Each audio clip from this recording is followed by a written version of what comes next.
Good afternoon. It's Monday, October 19th, and I'm Max Brantley with the Arkansas Times. Will he or won't he? I'm talking about Joe Biden. They say maybe. Who are they? I don't know. In 48 hours, the vice president may decide whether he enters the presidential race. The news on that front for the Democratic leading contender, Hillary Clinton, continues to be good. Two more national polls, one by CNN, one by Monmouth University, both show her with comfortable leads over both Bernie Sanders and Joe Biden, whether he gets in the race or not. In fact, it shows her leading growing a little bit thanks to her performance in the debate last week. Yes, again, another poll with a majority saying that she seemed to have won the debate. Elsewhere in the news, Jeff Vitter, who has been provost at the University of Kansas and was one of 3 finalists for the University of Arkansas chancellorship in Fayetteville, was chosen today to be the chancellor at Ole Miss. That reduces the candidates, I guess, to 2, one from Kansas State and one from Ohio State. The UA board is meeting this afternoon. It's unclear whether they'll make a decision today. That wasn't expected.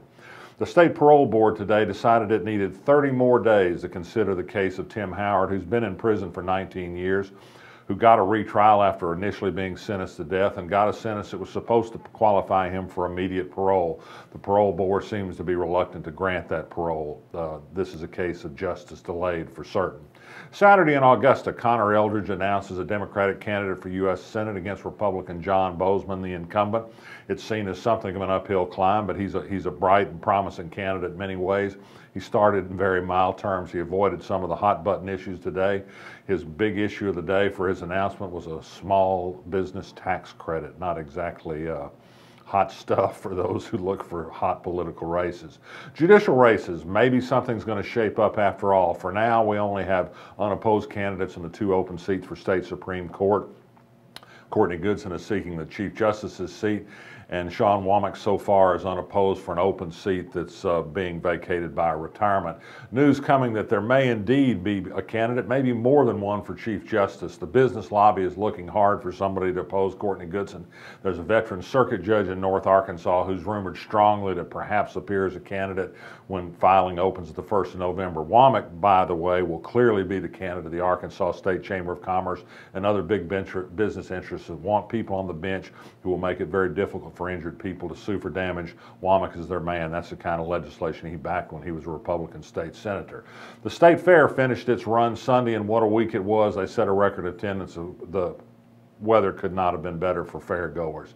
The city of Little Rock tomorrow night will consider changing the name of Confederate Blvd, removing that Civil War reference from the streets of the city. I predict they will vote to do that.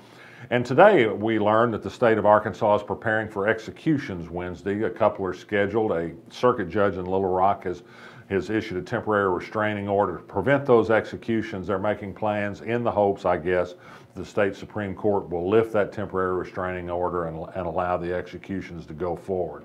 That's the news today. I'm Max Brantley. You feel it in your heart, the spirit of Little Rock. We've had that spirit since 1927, helping build our city by producing decades of leaders in the heart of our state. We are the heart of business and innovation, the heart of politics and government, the heart of arts and culture, and in our city beats the heart of a Trojan. UALR, we are Little Rock's team and Little Rock's University.